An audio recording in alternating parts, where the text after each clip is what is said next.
دیکھیے supreme court خود ہی کہہ چکی ہے کہ اب اس تاریخ کو آگے پیچھے نہیں کیا جا سکتا، اور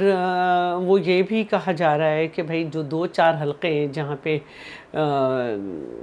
یہاں پہ سردی ہوگی یا برف باری ہوگی، ان کے آگے پیچھے کچھ سوچا جا رہا ہے،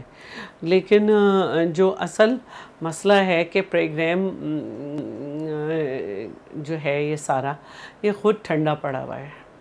موسم سے زیادہ الیکشن کیمپین پہ ٹھنڈ پڑی ہوئی ہے مختلف پارٹیز کی،